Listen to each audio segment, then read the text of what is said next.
Well, Good. thanks for being here. I mean, if you're ready, we'll just jump right into it. Absolutely. Perfect. Well, I want to discuss just how you got into filmmaking initially because you have a very interesting story, which I want to absolutely get to. And I just want to discuss how you first got started directing, professionally. Yeah, I mean, very simple. I loved movies and wanted to make movies. No connection to the film industry, also the parents not or whatever.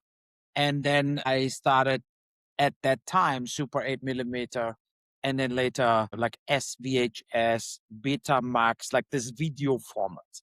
They were all, of course, not professional. So it was a sharp divide.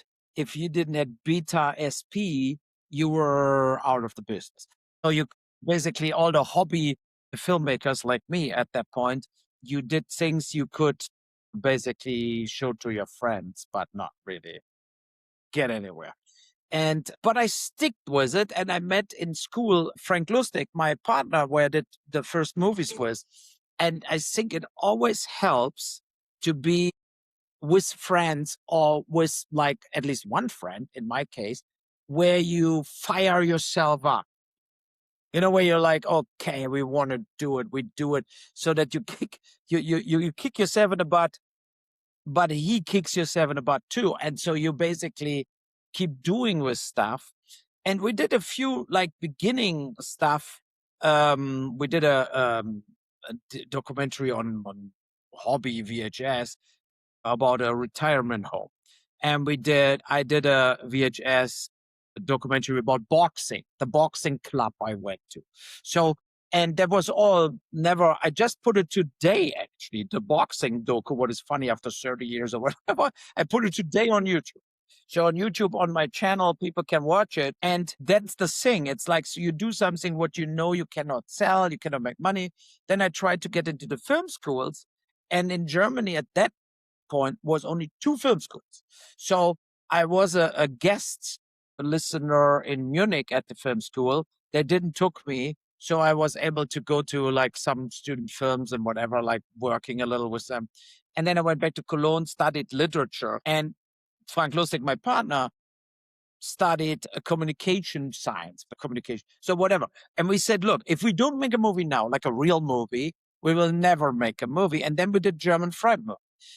On 16 millimeter, 35 millimeter, found a lot of people. They worked for free, raised $50,000 to do the movie, shot it over 7 months. It was endless because we didn't have money. So if you don't have money, you cannot just shoot 30 days in a row. You shoot 2 days today, and then you prep and try to find free stuff, crews, locations for a week later.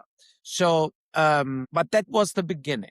And it was really driven by, I love movies to watch them. So I think it's also great to make. Absolutely.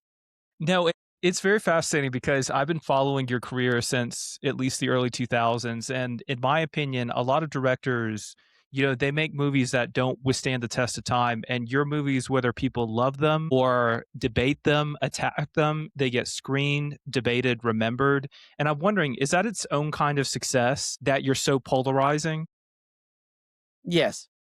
I think, look, I had to talk myself out of the thing, I'm the worst director ever, because like whatever big newspapers wrote it, because I finally got it that they didn't watch more as 2 of my movies. They didn't really Yes. ever watch Darfur or Rampage or so on, but they never watched that. They watched maybe House of the Dead, Alone in the Dark, whatever, BloodRayne, this kind of movies. And then they wrote the same reviews. And I had to kind of write them off, like from my inner drive, right? So to this kind of like, okay, of course you want that the New York Times writes, you're the best guy ever, right? But A, it will not happen. And B, they will just not give it even a chance that they could reverse their opinion. They just love it to write every article. He won the Raspberry. He boxed the critics. People said he's the worst director ever. So that's the problem, where you have this kind of, you cannot drill a hole in that wall. But, and there I 100% agree with you, what I see if I go to a convention or I go to like I was in Madrid in Spain at a film festival recently, and they showed movies and they were packed and the people completely celebrated the movies. They showed Postal, Rampage, House of the Dead, and Alone in the Dark. The audience was like doing Mystery Science Theater. They were commentating it. They were yelling around. They loved it. And that was so good feeling to be in like a full packed movie theater 20 years after you did like House of the Dead. And the people loved it. And they loved it because because you follow me in a way. I did movies. They were like just genre, and there was nothing behind it. It was not like a social commentary or something, but they were done in a way that you enjoy watching them. I never saw people Yes. telling me my movies were boring. And and I think there's two different things. If you have a movie like Rampage or something where more is behind it, or you have movies like BloodRayne or In the Name of the King, where it's just entertaining. And I think the audience, in a way, likes both. Mm. Because this movies like Rampage. Today I had another podcast with a German film professor who's 80 years old, and he just watched Rampage. I told him he asked me like before the podcast. He said, "What do you want? What should I watch?" I said, "Watch A Sound on Wall Street and Rampage." And he was like, "That was the first movies from me he ever watched in his life." And he said, "How can people say you're the worst director ever?" He said, "Like these are extremely like strong movies, right?" So I said, "Yeah, well, because you didn't watch House of the Dead. If you would watch House of the Dead first, maybe you would never saw A Sound of Wall Street as a good movie." And I think that's the kind of the curse I have, but also this kind of where you feel, as you said, I think you nailed it. They aged good. They are not aging away that people don't know anything about that movies anymore, whereas so many other movies made where nobody ever watched them for 20 years. And they're still relevant. People watch them and they like them. Absolutely. No, that's interesting to touch on because you were also very prescient. You were very ahead of the game when it came to doing video game adaptations.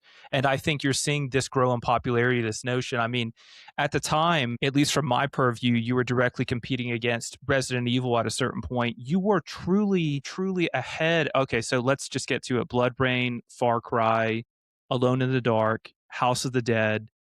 How were you so prescient to want to adapt those video games into films? What was the process like at the time? Because again, very ahead of the curve. Yeah, I mean, there are two different things. The one thing is when I did Heart of America, that school violent movie, it got good reviews, but it tanked.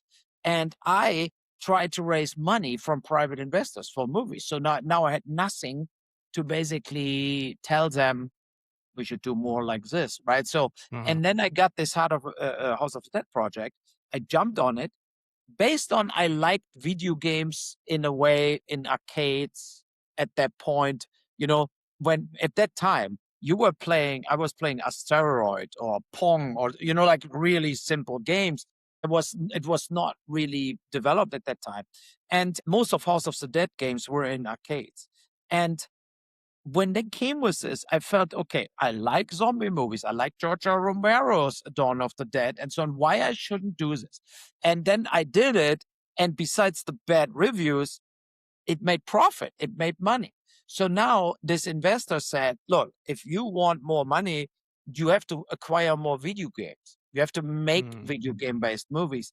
That is what I followed basically like, okay, I will not make any movie or I will make this kind of movies. So and this created this kind of, I was a front runner and they were very picky, like that video game crowd at that time saw this as an insult that you made their favorite games into movies. And I will never forget, I was at the San Diego Game Convention and I went on stage and there were like 700 people booing. Like for 10 minutes, I could not even say anything, you know? And then the host was like, okay, let Uwe say something, whatever, right? So it calmed a little down. And I said, look, here's the deal. If you make a video game based movie, you have to make the movie in a way that also people want to watch it who never know that it's a video game based movie, that they don't know the video game, they never played the video game. So what you asked me to do is basically impossible. Mm, If you just follow the game, you will have a shitty movie.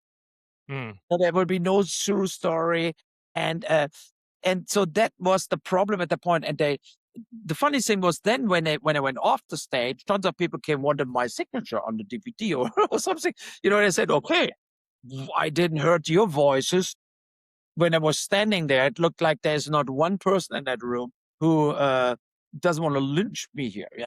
So and but there was a time where I basically uh, digged myself a hole with these reviewers.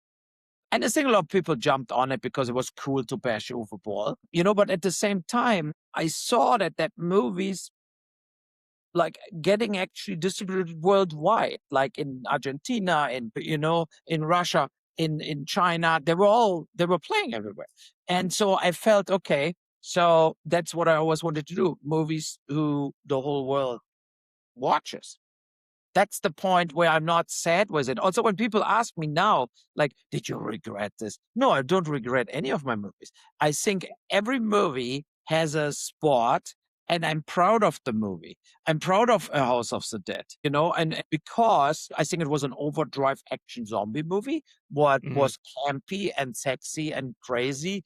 It was not trying to be something else. And so I loved making that movie.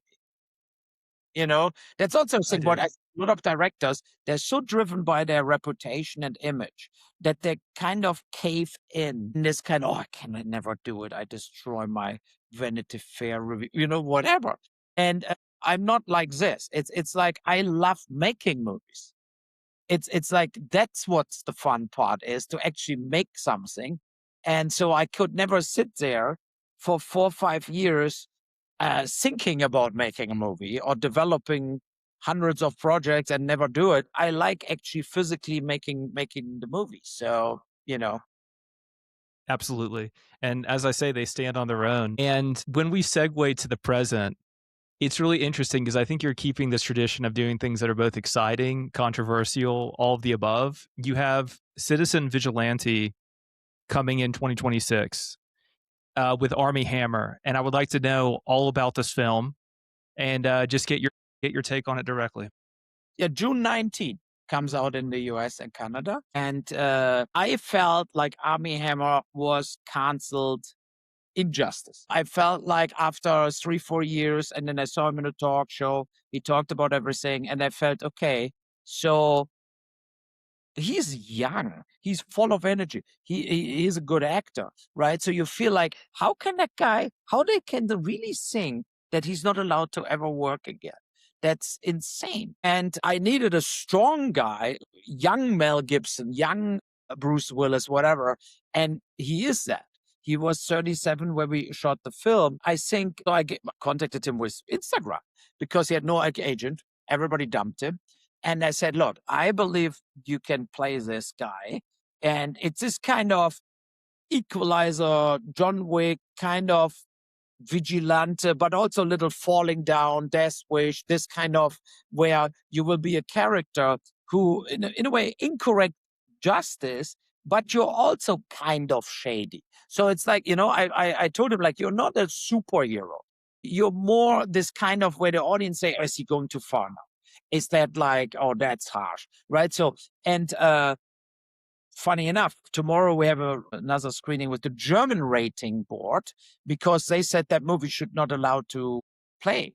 They think it's too violent and self justice or this kind of stuff is basically they say it could instrument like people would try to do what he's doing, Mm, So and that's proven wrong.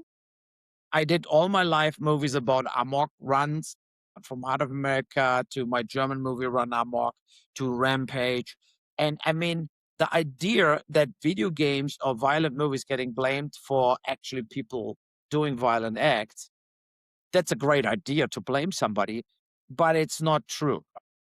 And tomorrow we have a second screening where I have my attorney going to, and he will say, look, guys, you are the persons who try to undermine the freedom of art, the freedom of speech, the freedom of like opinion.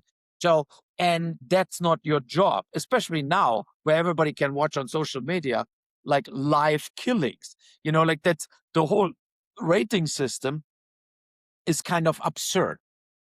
Hmm. What they had maybe 20 years ago, where you could, if you say NC-17, you could enforce it also. Now you cannot enforce it. If they disallow the movie will be still online. They cannot really do anything. Interesting. No, that does make sense. That does make sense. I mean, because the culture has certainly shifted, and as it pertains to social commentary, and from my vantage point, the premise of Citizen Vigilante is a man becoming a social media folk hero while Yeah. police see him as a threat. And that Yes. feels very current to your point. And are you interested? I guess my question for you, are you interested in how violence becomes content now? Because you touched on that. There's all sorts of manner of graphic things that people can watch online. And I just wonder. Especially if it's real stuff. And I remember when Faces of Death came, when I grew up, it was like, oh my fucking, like when you felt like you didn't know it was real, but there was Of some course. amateur footage where people got killed by a bear or something and it looked real and I think it was real. So that was a thing where I would say, yeah, you should for kids under 16, not like disallow social media because that's bullshit. It will never work. And I think in what your initial question was, I think that's the thing. It's like through social media, as we see, and tech, everything is changing. You Mhm. know, who holds now the cards in the movie industry? Tech companies. It's like it's just like overwhelming for everybody. Where you have AI replacing actors, replacing crew people, and that's the thing where I have to say, like, I mean, I think the golden age of movies of the 80s and 90s, early 2000s is over. I think now with the content being manufactured in a crazy amount also of you cannot even follow up what's get produced, it makes things similar, more boring, more like this kind of, how they feed the algorithm also. It comes more of the same. And I think that's what you said in the very beginning. Like when I had that professor watching Rampage, he said he never watched a movie like this before. And I said, exactly. That's the point why Rampage still matters.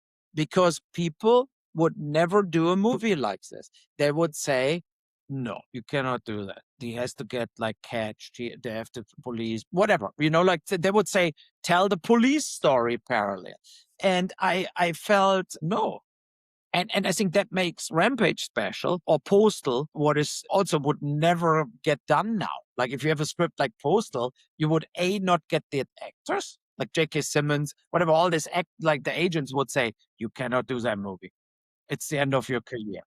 That would happen. They would not play in the movie, Dave Foley and so on, Seymour Cassell. So they would not play in the movie, and then you get no distribution.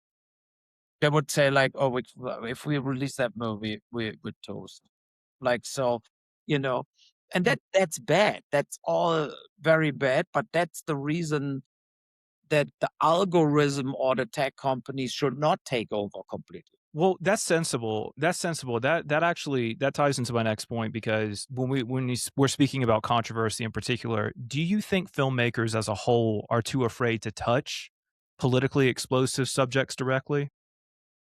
Yeah, I think they're all like, the funny thing is that in a way, like, when you have a major company behind you, they are all in cohorts, like they're working together, making like value out of or making political controversy based on nothing.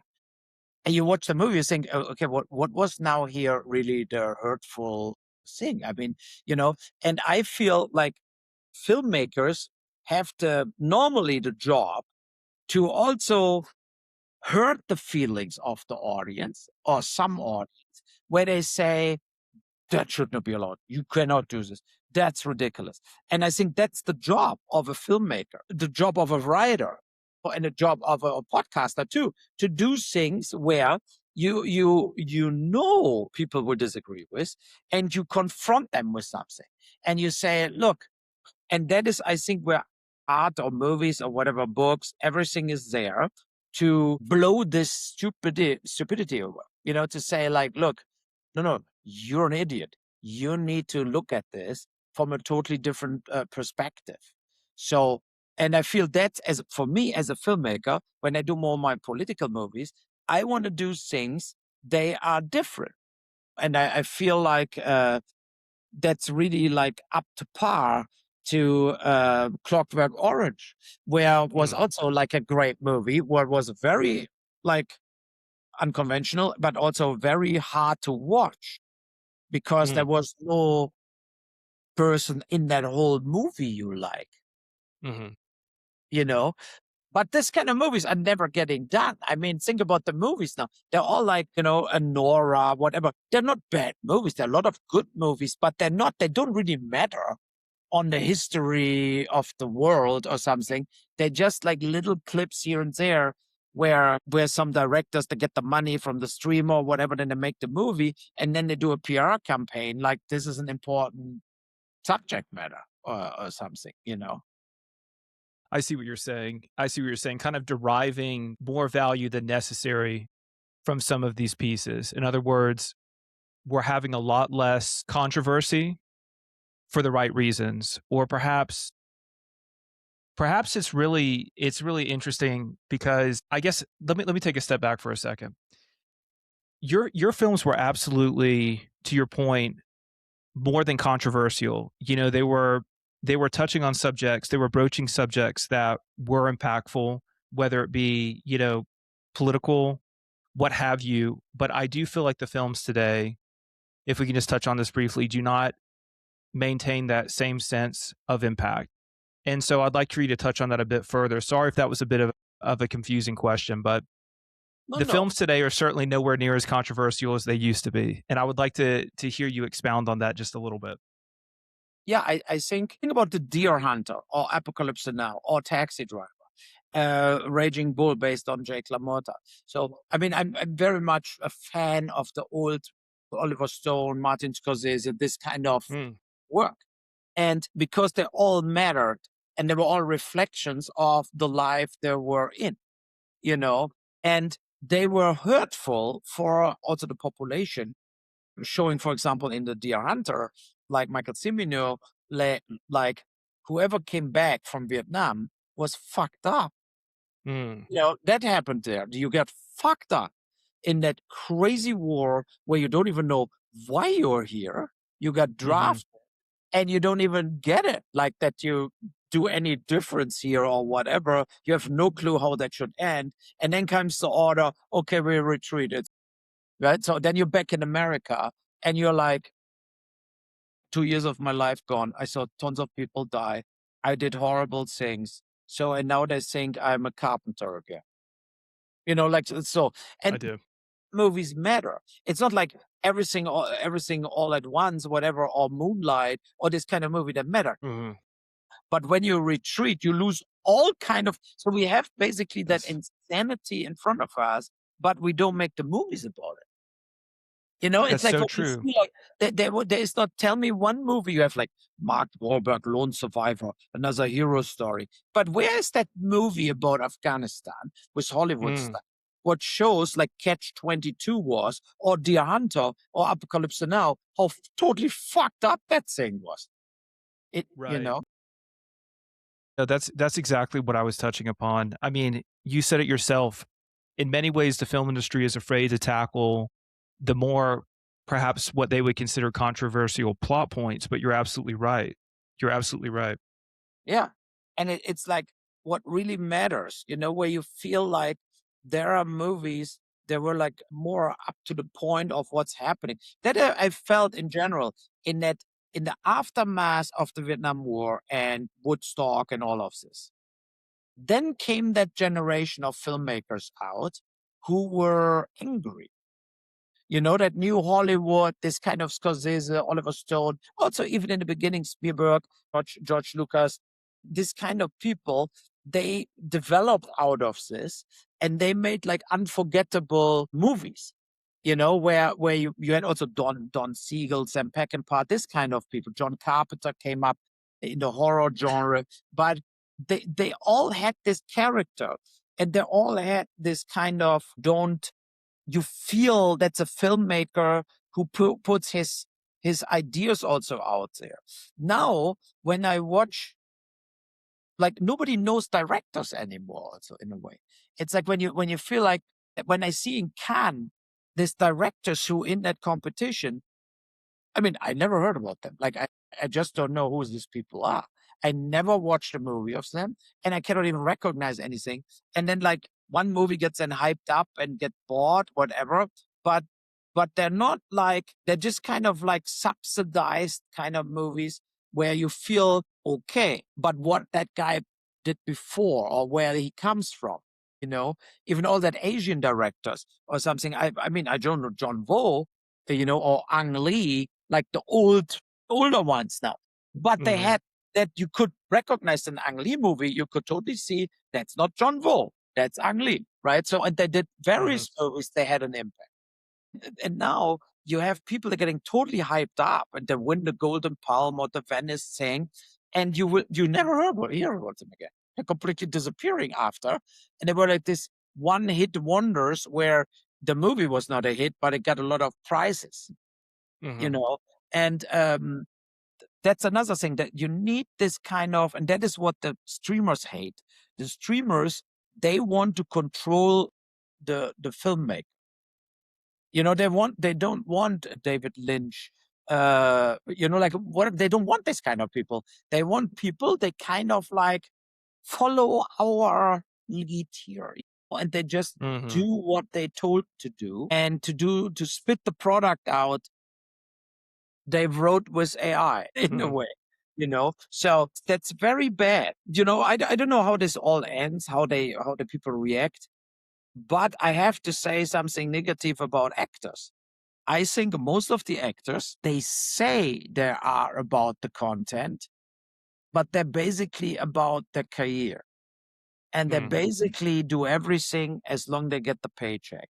And then they make it kind of in interviews like, oh, that was the most important movie I ever did because I remember my childhood, whatever. And you think, you played Captain America.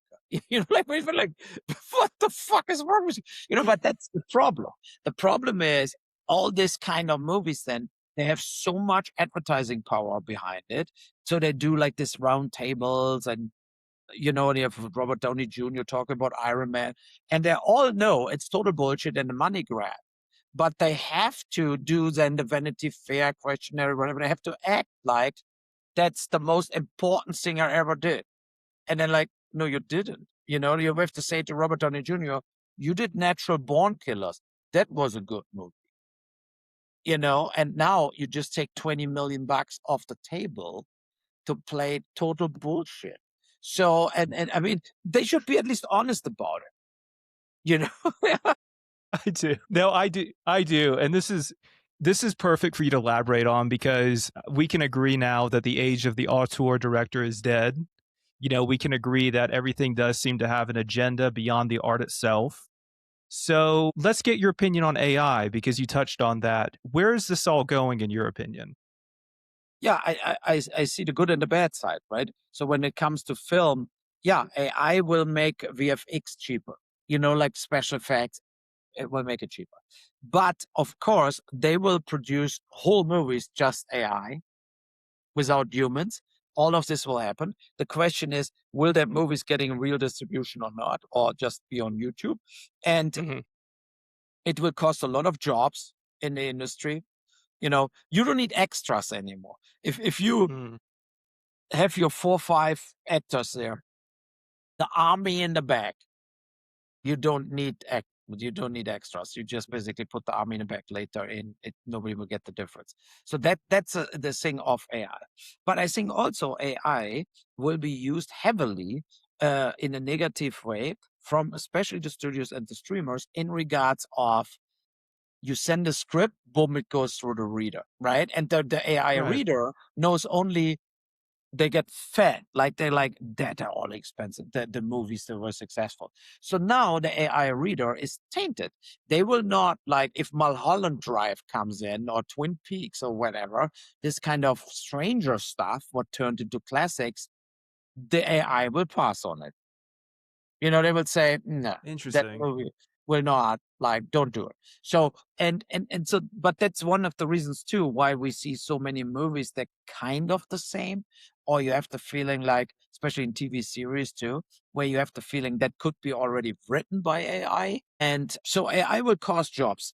But as an independent filmmaker, if you don't have a lot of money, I think AI is a big positive thing, because now you can make for almost nothing. You can buffer up your little art house movie you did with enormous, almost cost-free value. So where you have a guy sitting on a chair, but you put him in a Bugatti and he drives Mm. around in the Bugatti, right? So, and then this is all stuff where normally in earlier years, the people were looking like, wow, what was the budget of that movie? Now you can do all kinds of stuff, what makes a movie bigger for almost no money. And I think for independent filmmakers, I think that's a good thing. If you have like, I have 100 grand for a movie, you're normally toast, because what do you want to do? You don't have the money for famous actors, and you don't have the money for big action. But now you can make way more value out of this. So from this point of view, AI is a good thing for independent filmmakers. Perfect. Perfect. No, that was articulated very well because I've always been curious. Hearing it from you actually puts it into perspective. And I have to admit, segueing from AI to this, very excited to get to Castle of the Dead. So, something for me personally, especially, you're working on 23 years later. Explain this. The Castle of the Dead, it's described as an unofficial or spiritual successor to the House of the Dead. Why return to that world now? Because of Paul Anderson said he's doing the new House of the Dead movie. I tried to get the rights to House of the Dead back 3 years ago, and Sega told me, no, they sold. And they didn't tell me to who. And then last year it came out, oh, Paul Thomas Anderson, the Resident Evil guy, he got it. And without ever even asking me, like Sega could also ask me, you want to pay more money, whatever, right? So it never happened. Sure. Then I felt, okay, let's do an unofficial sequel, but with the same cast, like the original movie, Jonathan Cherry, Ona Grauer. So I asked everybody, even the people who died, to come back as zombies and, like, do the same thing. And Lionsgate, I really hope, because Lionsgate made a lot of money with my movie, I said, look, there's still money coming in. And if we would do this movie, we could compete against that other movie, right? Hmm. And for way less money, as Paul Thomas Anderson wants to do. So, and then they said, no, we're not doing it. And I assume, still, I'm not sure, but maybe they join Paul Thomas Anderson to do that movie against me, basically. So then I, in a way, gave up. But then a lot of people, like in Germany, 6 different production companies contacted me and said, look, if you want to do it in Germany, crew, equipment, our like post-production, we're investing it. So I basically had like, okay, if I pay the actors and maybe 200 grand total, we can make that movie, but it will look like millions. And so we looked out for, in Germany, we cannot do the island. So I said, why not a castle? And the story is that Ona Grauer survived. Alicia survived. She had that sword in, but they reanimated her, whatever. She survived. She's married to Jonathan Sherry. And they got a daughter. They live as expats in Frankfurt, working for an American company. But then the daughter goes to a rave to a castle on the weekend, and the shit hits the fan. So it's coming back. And so I told all the producers, I said, look, if Onagro and Jonathan Cherry say yes, I'm doing it with you guys. But they have to say yes, otherwise we have nothing, right? I said, like, I do that only if it's a really based on the old movie, and 23 years later. And they both said, oh my God, Uwe, we do it. fuck it. We love it, right? So I said, we're not a lot of money, but we will do it. So that's the reason, like September 4, we start shooting, and it will be like almost a fan movie because, so we did a sing out in Germany, you want to be an extra? And like, oh my God, like hundreds and hundreds of people. We come for free. We stay overnight in tents. We give a shit. We want to be in the movie. So, and that shows a little what the Madrid Film Festival showed. As you said, that movie is not dead at all. You Mm. know, like people, and I think more what we want to do, of course, way more with prosthetic, like real blood effects, like, you know, like the old Yes. fashioned way. And I know that Paul Anderson will use CGI all over the place. And I told that to Lionsgate. I said, don't underestimate that movie turned from a movie what was banned from the critics but made okay money and sold a lot of DVDs. But now hundreds of millions of people watch that, right? And I said, don't underestimate that. We could beat that other movie. That's what I personally feel, that the people say, if you put Post Parallel out and say, decide, you know, like you want to have the old cast from the original coming back with real prosthetic effects, a little more like Terrifier style, you know, like, and of course it has to be also not totally dead series. Mm. I would watch this. I feel like I liked Resident Evil. I liked Event Horizon, but I think since years now, he doesn't really has it anymore. Like I feel like that will be just another empty CGI movie. I'm surprised that Mila Jovovich is not in it. That's what we will do. And let's see who wins the race, who's first finished or whatever, we will see. But I have to say, with Citizen Vigilante also, I'm very proud of that movie. I think it turned out very good. And it's very like rigid. You know, where you have this kind of what I like with movies like Rampage too, where you have things you don't expect, where it's like, fuck, you know, so that was the idea.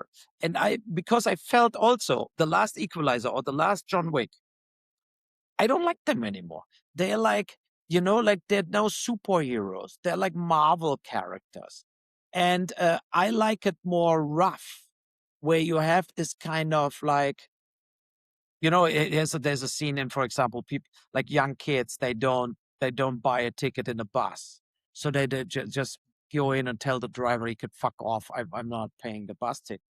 And then, Yeah. you know, and then he's like paying the ticket for them and tells them, like, if I ever see you again doing something bad, you will regret it till you're dead. You know, and the audience knows at that point, yeah, at one point in the movie, they will do something bad, right? And then he sees these three guys in a park bullying another school kid. And you feel already, yeah. So he completely trashes them. He tasers them, breaks their hand. Hey, look, you will walk away from this. The next time I see you, the third time I see you, you're done. Like, that's it. Right. So, Mm. but that's the stuff. I mean, I have to say, I love shit like this. You know, where like in Falling Down, I loved it when he was like in the beginning, I was totally pro Michael Douglas because that's the inner feeling you have when you have this kind of bullies or you have this kind of assholes and, you know, and they double down on everybody. And that is where he goes against it. That's the reason, as you said, the social media crowd loves him, Mm. but the media, the police hates him. You Mm. know, so that's the thing. And Armie Hammer was perfect for it because he looks like this all American boy, you know, like, but he also has this edge to him. He has this kind of where you feel like he can do also different. You know, he can be polite or he can be not polite anymore. He is tall, strong. So you have the feeling like, especially in a time right now, where you don't have any more action stars who are under 60. I mean, even Jason Statham is almost, you know, like Jared Butler is 64, Stallone 78, Schwarzenegger, Bruce Willis not doing movies anymore, Mel Gibson is 75. You have nobody left. I mean, who's the action star? It's That's the true. reason you don't find a James Bond. That is interesting. Now, I've considered this myself just as an audience member. I've considered where is that next that, next generation of action stars. In terms of a direct successor, I would say we haven't seen it yet. No, you have Tom Cruise, he's 60, so Glenn Powell is just not bringing it. So, Mhm, it's so they tried it hard, but he's not a Bruce mhm, Willis. He's not going there. I think he's a good actor, but he doesn't is the action star. And, and you have this kind of generation almost dying off because Roger Pattinson, Miles Teller, they're all good actors, but they're not action stars. They're not the replacement of Ram, so, and or Die Hard or Lethal Weapon or so on. And that's a big problem. But I think Armie Hammer can do this.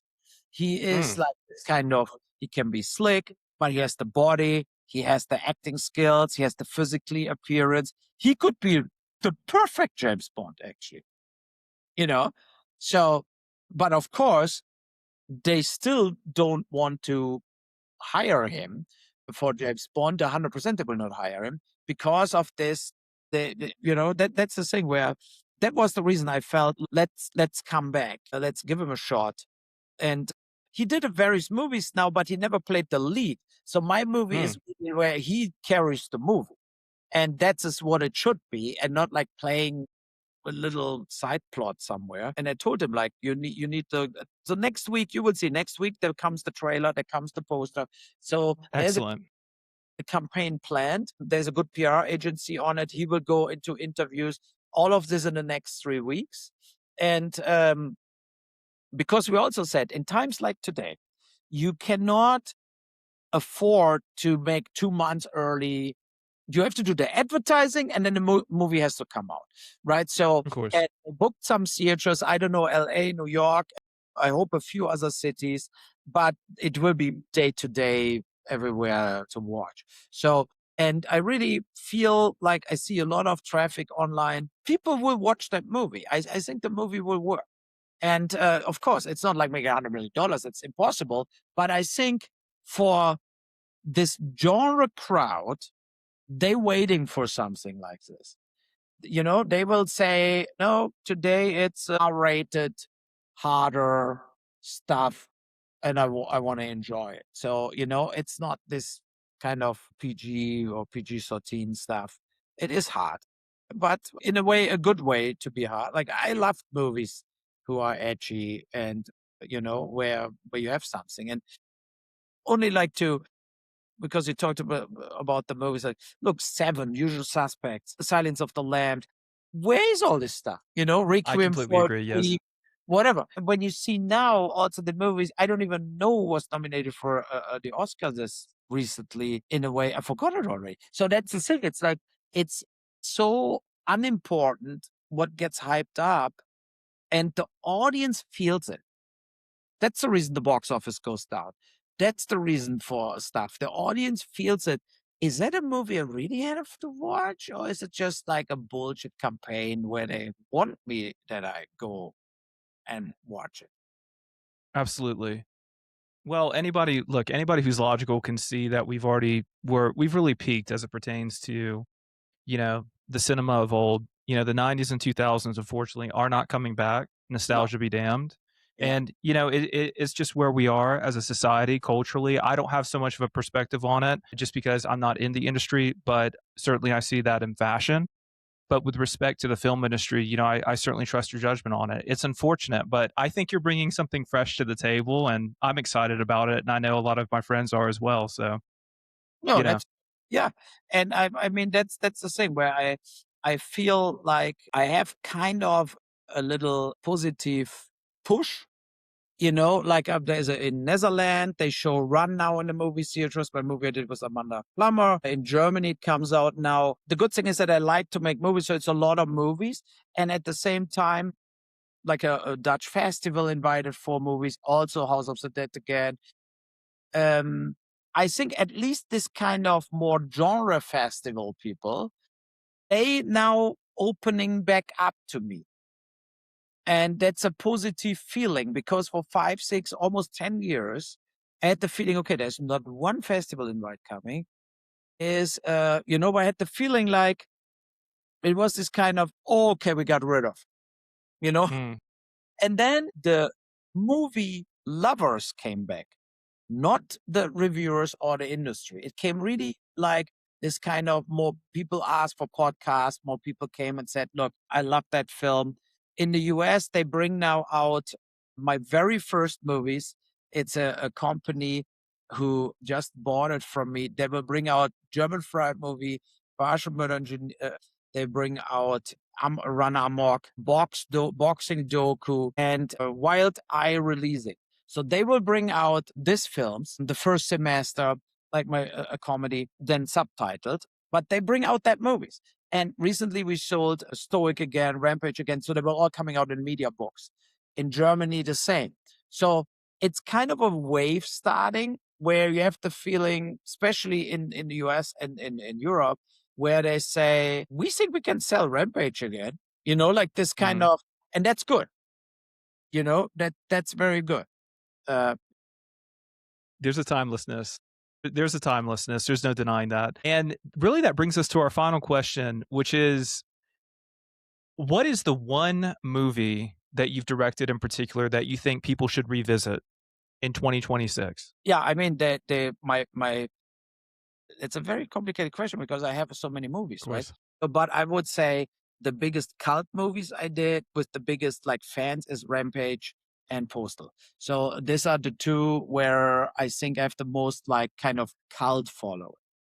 But as I said, Darfur or Assault on Wall Street, I think very emotionally good movies. I think these are the two movies I did where people cry, where I actually was able, because I'm normally very kind of cold or cynical, but these movies I felt, and I saw them in various crowds, they really emotionally get it, where you feel like, fuck, that's so injustice, or, and that's, I think, that I like too, so, but I have to say, I will send you the video after our podcast from the reactions in Madrid on House of the Dead. I mean, you laugh your ass off. I filmed it a little with myself for the audience. Please.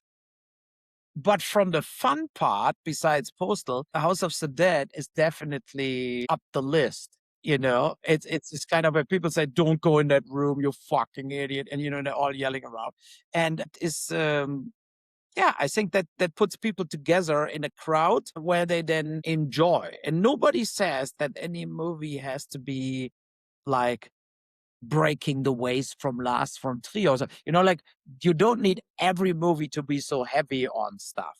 You also need movies just you enjoy to watch, so that's the other thing. But the four Assault on Wall Street, that are definitely also extremely, I think, strong movies. And coming up, watch Citizen Vigilante. Perfect. And what's coming next? Please share with my audience. June 19th. Yeah, Citizen Vigilante, June 19th. We are in post-production of First Shift 2 and 3, this New York cop drama, where we have 2 more episodes basically coming out, and maybe on Paramount Plus again. And yeah, and then 23 years later, in fall, I shoot it. It will come out next year. Perfect. I have a few things like 12 Hours, a movie I always wanted to do. And we will see if I can do it. I hope that Citizen Vigilante is a success and I can hire Armie Hammer again for it. Because they have a guy who has 12 hours to kill 5 people to save his family. And it's another clear action movie where you could have Jason Statham, but then everybody knows whatever. It's the same. I mean, Jason Statham, I did a movie with him. He's very nice guy, very, very good also in what he's doing. But I think he's doing the same movie. The Beekeeper is exactly like whatever it is. So it's always the same, where he is the protector, or he has to, and I like it a little more like on 12 Hours, for example. You don't know, is he actually getting that? Is he dying? Is he failing? And with the Jason Statham, you know that he will not fail. So it's better to have a different actor, who or you can shock the people too, where you have these moments like one of the family members gets executed in front of him. Where you have okay, now it gets gritty. So, but that is what I like, So. Well, I love it. and I'm excited. I'm very much looking forward to it myself. So, Uwe, thank you so much for being on the pod today. I really appreciate you taking the time. Thanks so much. Bye.